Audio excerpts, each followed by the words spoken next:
विघ्नहर्ता श्री गणेश, श्री गणेश, श्री गणेश। प्रिय हनुमान, मैं अपने परम भक्त को एक महत्वपूर्ण कार्य सौंपने आया हूँ। प्रभु, आप आदेश दीजिए। श्री राम काज के लिए तो ये हनुमान सदैव प्रस्तुत है। प्रिय हनुमान, जिस भव्य मंदिर के दर्शन तुम्हें अभी हुए वो मेरा जगन्नाथपुरी मंदिर, और अब समय आ गया है जब मेरा ये अलौकिक धाम लौकिक रूप में स्थापित होगा। अब तुम्हें ही जाकर मेरे भक्त राजा इंद्रद्युम्न को मंदिर निर्माण का कार्य सौंपना होगा। प्रभु, ये तो मेरा परम सौभाग्य है।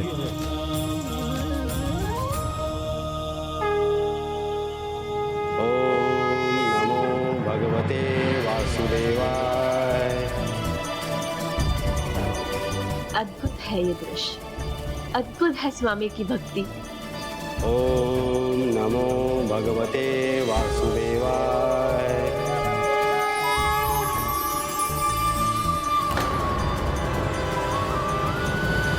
जय श्री राम।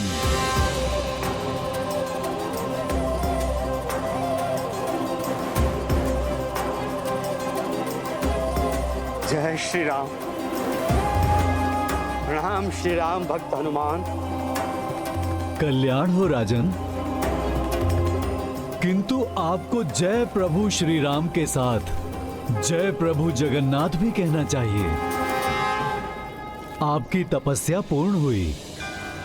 प्रभु श्री हरि नारायण आपकी तपस्या से प्रसन्न हो आपको एक बड़ा दायित्व सौंप रहे हैं। यहाँ उत्कल प्रदेश में उनके 4 धामों में से एक धाम का निर्माण आपका सौभाग्य होगा। प्रभु के आशीर्वाद से आपको यहाँ जगन्नाथपुरी मंदिर की स्थापना करनी है। जगन्नाथपुरी मंदिर? हाँ राजन, जहाँ प्रभु श्री कृष्ण जगन्नाथ जी के रूप में वास करेंगे। इसलिए साथ में कहिए, जय जगन्नाथ। जय जगन्नाथ। प्रभु के जिस संदेश की प्रतीक्षा थी मुझे, वो आपके श्रीमुख से सुनने का सौभाग्य प्राप्त हुआ।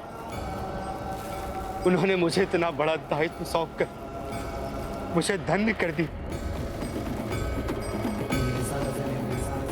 अहोभाग्य तो मेरा भी है राजन, जो प्रभु के इस कार्य में संदेशवाहक मैं बना हूं।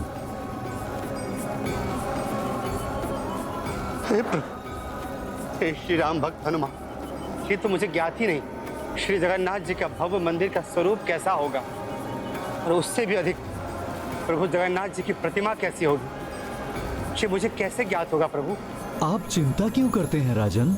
मंदिर की संरचना का ज्ञान मैं दूंगा आपको। जो गगनचुंबी होगा, जिसके कण कण में कला का वास होगा, जहां स्वयं प्रभु जगन्नाथ विराजमान होंगे, मेरे जैसा साधारण भक्त ये कैसे संभव करेगा? भक्ति की शक्ति में अपार बल होता है राजन। साधारण व्यक्ति भी अपनी असाधारण भक्ति से असंभव को संभव कर देता है। प्रभु ने आपको चुना है तो सामर्थ्य भी वो ही देंगे, क्योंकि अटूट भक्ति, सच्ची श्रद्धा और पूर्ण निष्ठा से जो भी कार्य किया जाता है उसमें सफलता अवश्य मिलती है। आपको भी मिलेगी, बस आपको निरंतर प्रयास करना है। किंतु इस कार्य को संपन्न करने के लिए आपको भागीरथी प्रयास करना होगा। जिस प्रकार ऋषि भागीरथ ने अपने कठिन तप, बल और भक्ति से माता गंगा को धरती वासियों के कल्याण के लिए अलौकिक से लौकिक होने के लिए प्रेरित किया, धरती पर उनके अवतरित होने के माध्यम बने, उसी प्रकार भागीरथी चेष्टा के साथ अलौकिकपुरी धाम को लौकिक बनाने का प्रभु कार्य करना होगा आपको। भागीरथी प्रयास के सर्वश्रेष्ठ उदाहरण आप स्वयं है प्रभु। आपने राम काज के लिए सागर को भी लांघ लिया था। मैं भी आपके पद चिन्हों पर चलूंगा। प्रभु के इस कार्य को पूर्ण श्रद्धा के साथ संपन्न करूंगा। अब कोई भी इच्छा, कोई भी मोह का बंधन मुझे नहीं रोक पाएगा। यहाँ तक कि संतान का भी मोह त्याग कर अब यही कार्य मेरा एकमात्र धर्म भी होगा और एकमात्र कर्म भी।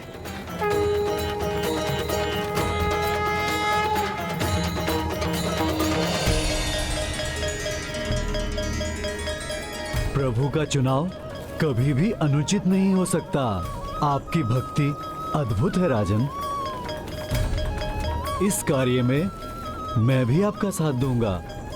आज से मंदिर निर्माण के इस कार्य के संपन्न होने तक मेरा बल आपके और जो भी आपका सहायक बनेगा उसके साथ रहेगा।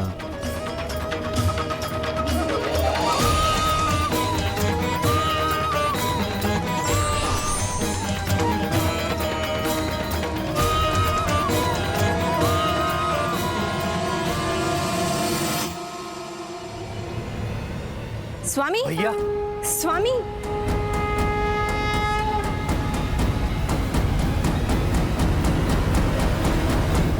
मुझे ज्ञात हो गया प्रिय कि मुझे जीवन में क्या करना है।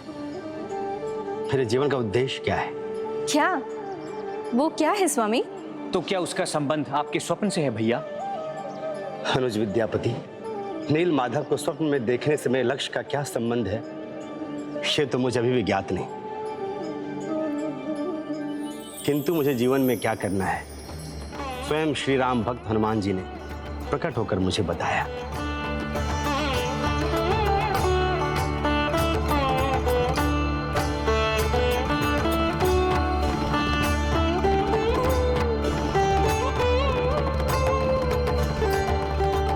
मैं अत्यंत प्रसन्न हूँ स्वामी।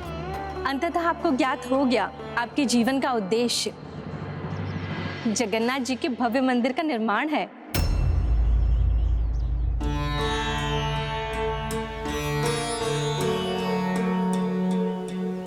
क्या हुआ स्वामी, आप चिंतित क्यों हो गए? मुझे क्षमा करना प्रिय, तुमसे पूछे बिना मैंने हनुमान जी को एक वचन दे दिया। कैसा वचन स्वामी? प्रभु कार्य में लीन रहूंगा। प्रभु कार्य हेतु ही मैं अपना संपूर्ण जीवन समर्पित करूंगा। इसलिए संतान का मोह त्याग कर मैं संतान रहित रहूंगा।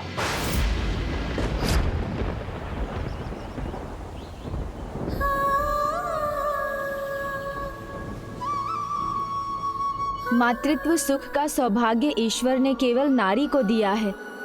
संतान की इच्छा कौन दंपति नहीं करता, किंतु महाराज इंद्रद्युम्न और उनकी पत्नी देवी गुंडीचा ने इस सुख का त्याग करने से पहले एक क्षण भी संकोच नहीं किया, क्योंकि प्रभु का कार्य उनके लिए अपने इस सुख से कहीं बड़ा था। ऐसी महान और अद्भुत थी उनकी भक्ति और उनकी निष्ठा। और इसी निष्ठा के साथ राजा इंद्रद्युम्न, उनका परिवार और प्रत्येक सैनिक जो उनके साथ था मंदिर के निर्माण कार्य में जुट गया।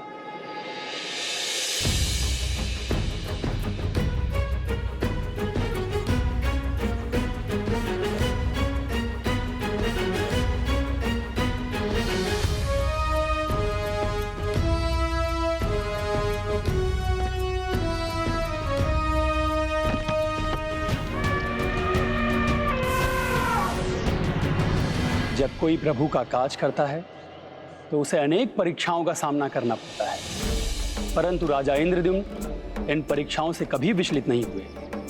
भक्ति की शक्ति और उनके दृढ़ निश्चय से वे प्रभु के इस काज में ऐसे डूबे कि आवश्यकता पड़ने पर अपने श्रमिकों की सहायता करके उनका हाथ भी बटाते थे। जब सभी श्रमिकों के लिए भोजन कम पड़ता तो राजा स्वयं अनाज की व्यवस्था करते थे।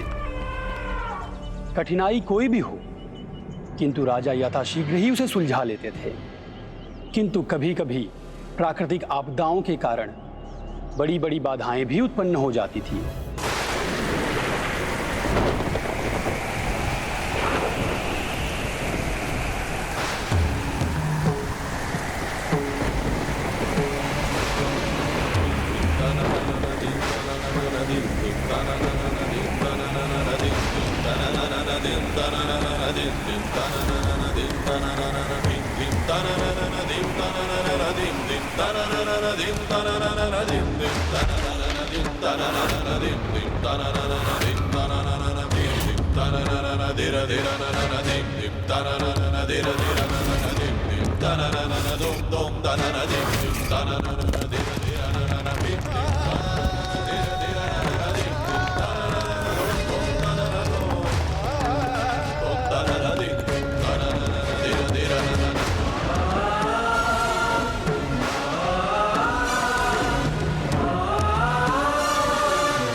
किंतु जितनी बार भी उन्हें असफलता का सामना करना पड़ता, उतनी ही बार राजा इंद्रद्युम्न अपने साहस और धैर्य के साथ पुनः उठ खड़े होते और हनुमान जी के वचनों को स्मरण कर अपने सहायकों का साहस बढ़ाते थे। क्योंकि अटूट भक्ति, सच्ची श्रद्धा और पूर्ण निष्ठा से जो भी कार्य किया जाता है उसमें सफलता अवश्य मिलती है। आपको भी मिलेगी, बस आपको निरंतर प्रयास करना है। हमें रुकना नहीं है, हताश नहीं होना है, बल्कि निरंतर प्रयास करना है।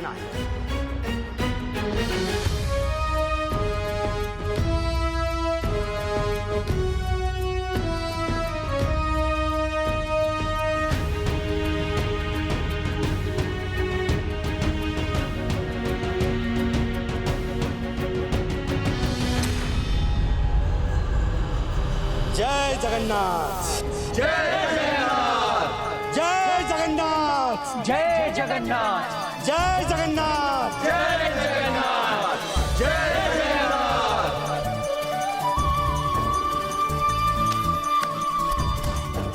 जय जगन्नाथ।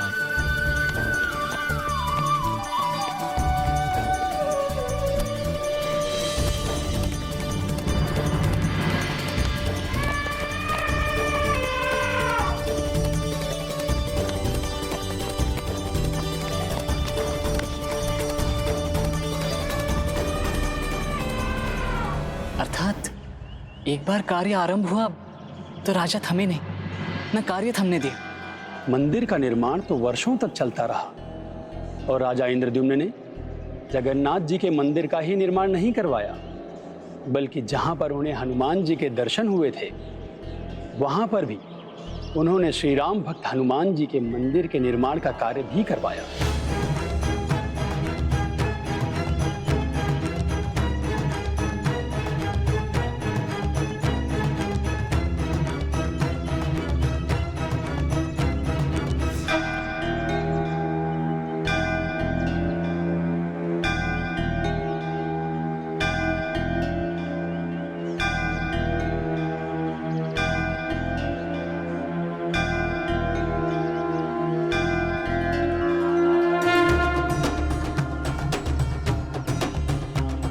अद्भुत, अद्भुत।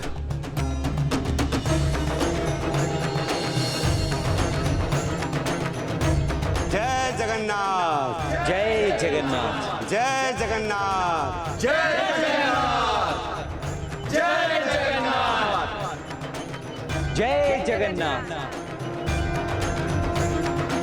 भक्त को भक्ति का पुरस्कार मिला। ये तो राजा इंद्रद्युम्न के जीवन का सबसे अनुपम पल रहा होगा। बहुत आनंदित होंगे वो। हाँ, मंदिर का निर्माण समाप्त हुआ तो आनंदित तो बहुत थे वो, किंतु किंतु किंतु अभी एक चिंता थी, प्रतिमा की। प्रभु के मंदिर के अंदर कौन सी प्रतिमा स्थापित होने वाली थी, ये कहाँ ज्ञात था उन्हें। अतः वो प्रभु के संकेत की प्रतीक्षा कर रहे थे।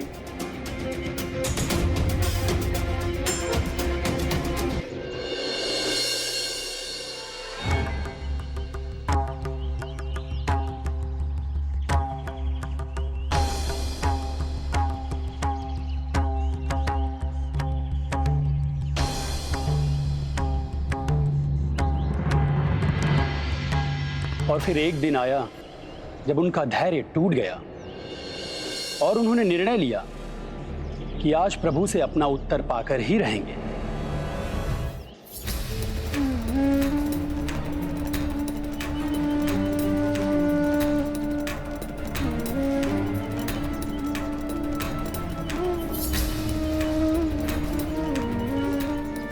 प्रभु, मंदिर तो तभी मंदिर होगा जब उसमें भगवान विराजमान होंगे।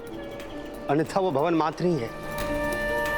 आपके मार्गदर्शन और आशीर्वाद से प्रभु के निवास का निर्माण तो हो गया, किंतु जब तक प्रभु वहां विराजमान नहीं होते आपका ये भक्त व्याकुल रहेगा। उनकी प्रतिमा का कोई संकेत दीजिए प्रभु, सहायता कीजिए प्रभु, मुझ पर कृपा कीजिए प्रभु, कृपा कीजिए। प्रणाम प्रभु। कल्याण हो। आपने प्रभु के मंदिर का निर्माण कर अपना कार्य सिद्ध किया है। जो भी हुआ है प्रभु, आपके आशीर्वाद से ही संभव हुआ है। मैंने जो कहा, जैसा कहा, उसे आपने अद्भुत लगन से पूर्ण किया। जो मेरे मन में था उसे आपने वास्तविक रूप दिया। जिस आस्था से आपने प्रभु के मंदिर का निर्माण किया, मैं उससे अत्यंत प्रसन्न हूँ। राजन, इसलिए मैं आपको आशीर्वाद देता हूँ। आज से मेरे इस मंदिर को सिद्ध हनुमान के मंदिर से जाना जाएगा।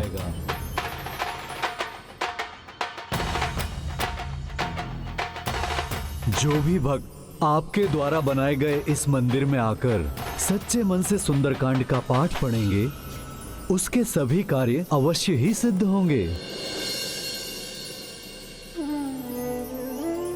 धन्यवाद प्रभु, किंतु अभी तो मेरा ही कार्य सिद्ध होना शेष है। मुझसे ऐसी क्या भूल हो गई जो मुझे अभी भी प्रभु जगन्नाथ जी की प्रतिमा का संकेत नहीं मिला। प्राण बिन सब निर्जीव है, प्रभु बिना प्रभु का मंदिर भी। राजन, जब कोई भक्त किसी महान कार्य करने के लिए चुना जाता है तो प्रभु उसकी संपूर्ण यात्रा में आरंभ से अंत तक उसके साथ होते हैं। जो संकेत आप ढूंढ रहे हैं वो संकेत तो प्रभु आपको पहले ही दे चुके हैं, अब आप ही नहीं समझे। संभव है यात्रा के आरंभ में जो संकेत आपको मिले हैं उन पर आप विचार कीजिए। वो नीला प्रकाश स्वयं नील माधव के विग्रह से निकलने वाला दिव्य प्रकाश। प्राचीन पुराणों में ये भी लिखा है कि जो भी इस सरोवर में स्नान करेगा वो भले ही काग ही क्यों न हो, स्वयं वैकुंठ प्राप्त करेगा अवश्य। नील माधव प्रभु जगन्नाथ के स्वरूप, उन्हें स्थापित होने आया।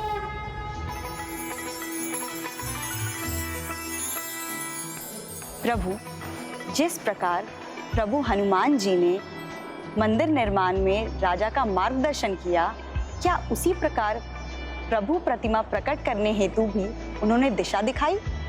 इस प्रश्न का उत्तर तो माधव दास को भी चाहिए था। तो क्या नील माधव ही जगन्नाथ जी है? राजा को उनकी प्रतिमा कहाँ से प्राप्त हुई? कुछ लोग प्रभु श्री नील माधव को प्रभु श्री कृष्ण का ही प्रतिबिंब मानते हैं और उनसे उत्पन्न होने वाले प्रकाश को उनका आशीर्वाद मानते हैं, तो कुछ उसे दिव्य उपस्थिति का प्रमाण भी मानते हैं। कुछ अन्य भी हैं जो स्वयं श्री कृष्ण का ही स्वरूप समझते हैं उन्हें। और राजा इंद्रद्युम्न, उन्हें यह पूरा विश्वास था कि श्री नील माधव ही जगन्नाथ जी हैं, और इसी विश्वास के साथ वो उन्हें ढूंढने के कार्य में जुट गए। भ्राता, मैंने आपसे 4 महाज्ञानी पंडितों को बुलाने के लिए कहा जो चारों दिशाओं में जाएं, और मैंने जिस रोहिणी सरोवर को अपने स्वप्न में देखा था उसे ज्ञात कर मेरे प्रभु श्री नील माधव को ढूंढने में सहायता कर। हे अग्रज, मुझे आपका आदेश स्मरण है। यदि आपकी अनुमति हो तो मैं इस दिव्य घटना का भाग बनना चाहता हूँ, इसमें अपना योगदान देना चाहता हूँ। अवश्य, अनुमति के साथ साथ आशीर्वाद भी है। मैं तो स्वयं जाना चाहता था, किंतु मुझे ज्ञात नहीं कि प्रभु नील माधव को ढूंढने में कितना समय लगे। इस अवधि में मंदिर निर्माण हेतु मुझे यहाँ रुकना ही होगा, जिससे मैं प्रभु के स्वागत के लिए इस स्थान को तैयार कर सकूं। मुझे आशा ही नहीं, पूर्ण विश्वास है कि आप चारों की यात्रा अवश्य सार्थक होगी। प्रभु नील माधव शीघ्र ही प्रकट होंगे। भैया, हमें प्रस्थान करने की आज्ञा दीजिए।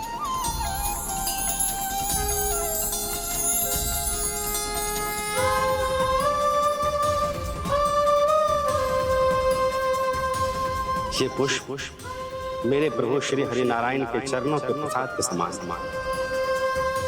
हे प्रभु श्री विष्णु, हे जगन्नाथ, हे श्रीपति नारायण, सुनिए मेरी गुहार, सुनिए मेरी गुहार सुनिए।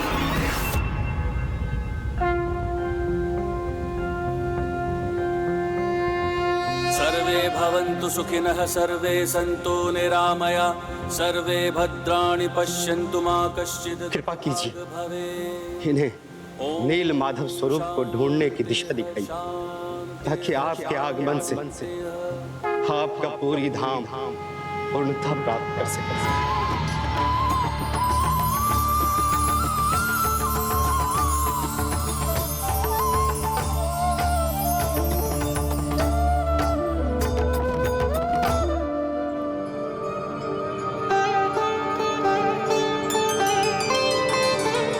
प्रभु के आशीष स्वरूप इन पुष्पों को अपने साथ ले जाइए। मुझे पूर्ण विश्वास है वो आपको उचित मार्ग अवश्य बताएंगे। प्रभु का आशीष अर्थात वो दिव्य पुष्प किसे प्राप्त होगा?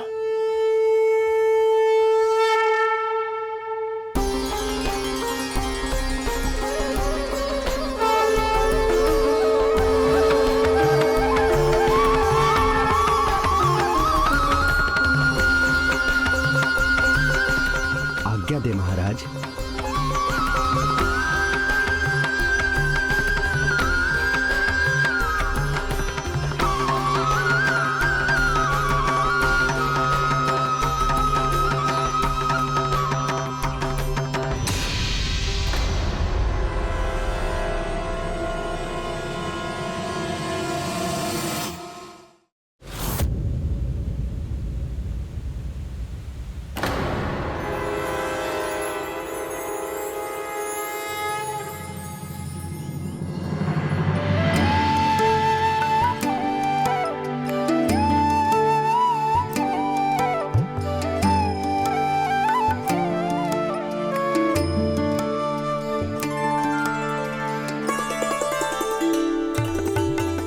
देवी,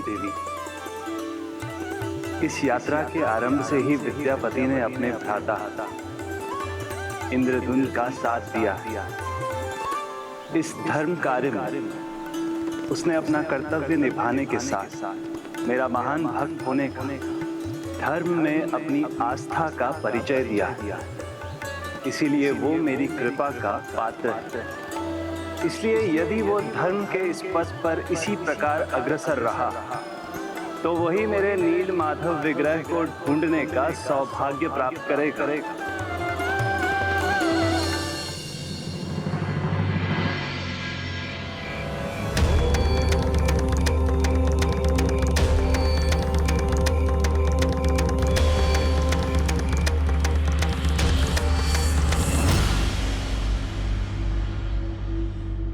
जाओ भ्राता, प्रभु का आशीष इस पुष्प के रूप में तुम्हारे साथ हमारे कार्य में सफलता प्राप्त करो। जी भैया।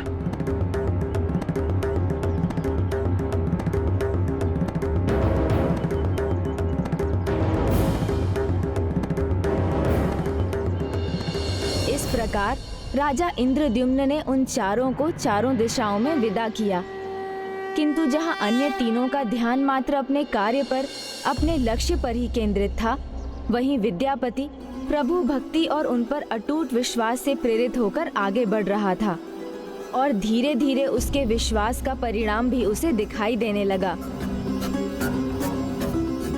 हरिओम, हरिओम।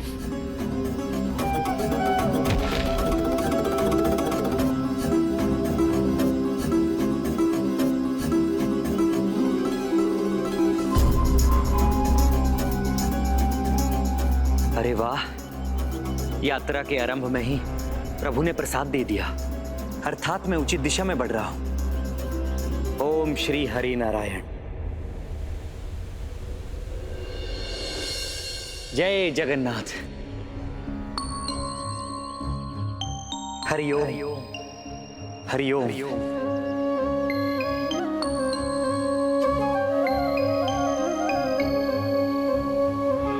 हरिओम, हरि ओम हरि ओम हरि ओम हरि ओम हरि ओम हरि ओम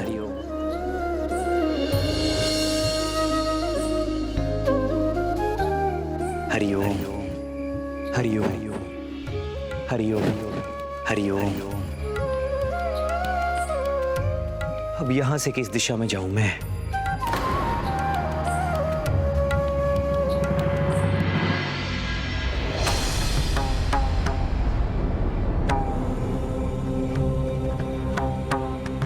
इस सघन वन में ये पूजा स्थल?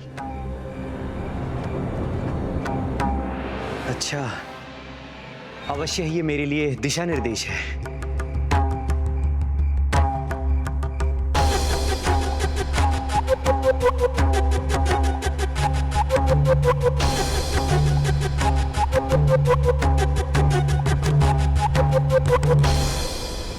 हे प्रभु, यदि मैं असफल हुआ तो भैया बहुत निराश हो जाएंगे। वर्षों तक उन्होंने कठोर साधना की है और जगन्नाथ मंदिर के निर्माण में अपार श्रम किया है, और आपने भी उसमें सदा पग पग पर उन्हें शक्ति और दृढ़ता प्रदान की है। अतः प्रभु, मेरी भी सहायता कीजिए। हे जगत के नाथ, अपने भक्त की प्रार्थना को स्वीकार कीजिए और मुझे आपके नील माधव विग्रह तक पहुंचने का मार्ग दिखाने की कृपा कीजिए।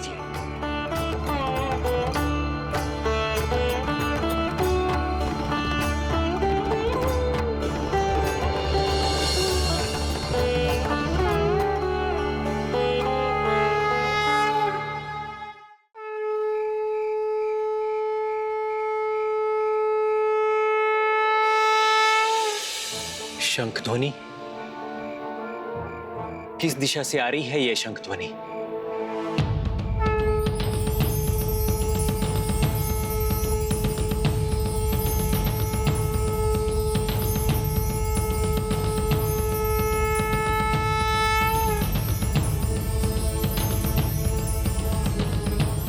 इस निर्जन स्थान में कौन है जो शंख बजाकर प्रभु का स्मरण कर रहा है?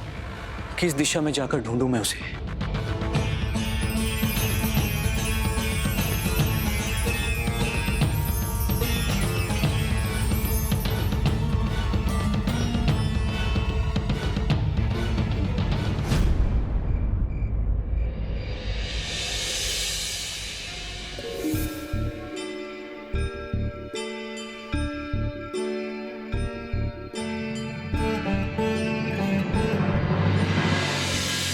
हे प्रभु, मेरा लक्ष्य बहुत निकट है। मुझे आपके नील माधव विग्रह का आभास हो रहा है। आप बस मुझे वहां पहुंचने तक का संकेत दीजिए।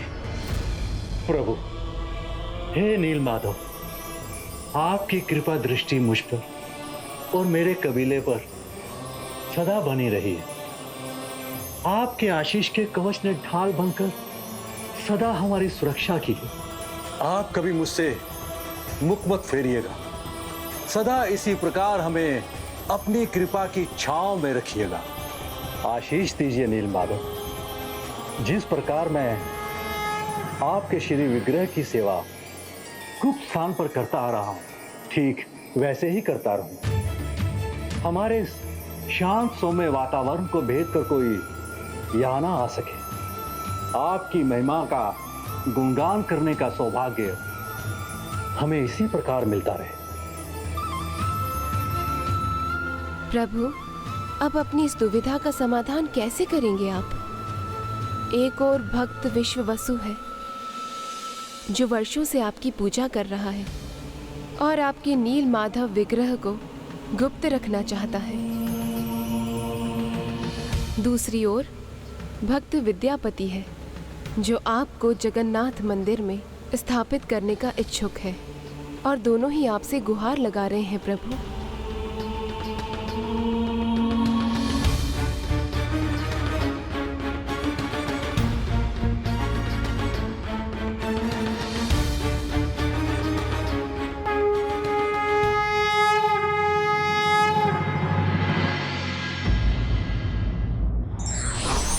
यदि कोई व्यक्ति दृढ़ निश्चय के साथ अपने कार्य पथ पर आगे बढ़ता है तो सफलता मिलने की संभावना बढ़ जाती है।